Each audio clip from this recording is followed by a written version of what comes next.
ರಾಜ್ಯ ಬಿಜೆಪಿ ಆರ್ಥಿಕ ಘಟಕದ ವತಿಯಿಂದ ಬೆಂಗಳೂರಿನಲ್ಲಿ ನಿನ್ನೆ ಕೇಂದ್ರ ರೈಲ್ವೆ ಹಾಗೂ ವಾರ್ತಾ ಮತ್ತು ಪ್ರಸಾರ ಸಚಿವ ಅಶ್ವಿನಿ ವೈಷ್ಣವ್ ಅವರ ಸಂವಾದ ಕಾರ್ಯಕ್ರಮ ಹಮ್ಮಿಕೊಳ್ಳಲಾಗಿತ್ತು.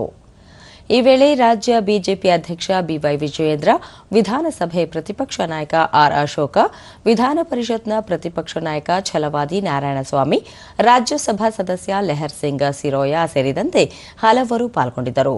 ಈ ಸಂದರ್ಭದಲ್ಲಿ ಅಶ್ವಿನಿ ವೈಷ್ಣವ್, ಈ ಬಾರಿಯ ಕೇಂದ್ರ ಮುಂಗಡ ಪತ್ರದಲ್ಲಿ ವಾರ್ಷಿಕ 12 ಲಕ್ಷ ರೂಪಾಯಿವರೆಗಿನ ಆದಾಯಕ್ಕೆ ತೆರಿಗೆ ವಿನಾಯಿತಿ ನೀಡುವ ಮೂಲಕ ಮಧ್ಯಮ ವರ್ಗದ ಲಕ್ಷಾಂತರ ಕುಟುಂಬಗಳ ಕನಸನ್ನು ನನಸು ಮಾಡಿದೆ. ಪ್ರಧಾನಿ ನರೇಂದ್ರ ಮೋದಿ ನೇತೃತ್ವದ ಸರ್ಕಾರ ಕೈಗೊಂಡ ದಿಟ್ಟ ಹೆಜ್ಜೆ ಇದಾಗಿದೆ. ಈ ಮೂಲಕ ಕಳೆದ 10 ವರ್ಷಗಳ ಪ್ರಧಾನಿಯವರ ದೂರದೃಷ್ಟಿಯ ಆರ್ಥಿಕ ನೀತಿಯನ್ನು ಅನಾವರಣ ಮಾಡಲಾಗಿದೆ.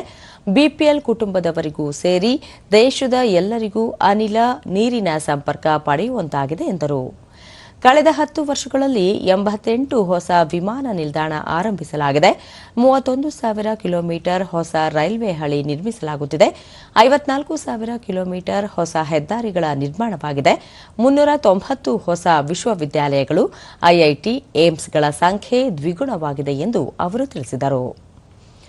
ಕರ್ನಾಟಕದಲ್ಲಿ ಅಮೃತ್ ರೈಲು ನಿಲ್ದಾಣಗಳ ಅಡಿ 61 ರೈಲು ನಿಲ್ದಾಣಗಳನ್ನು ಅಭಿವೃದ್ಧಿಪಡಿಸಲಾಗುತ್ತಿದೆ.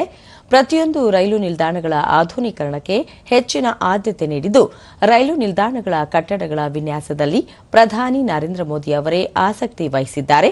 ಸಣ್ಣ ಸಣ್ಣ ರೈಲು ನಿಲ್ದಾಣಗಳನ್ನು ಅಭಿವೃದ್ಧಿ ಮಾಡಲಾಗುತ್ತಿದೆ ಎಂದು ಹೇಳಿದರು.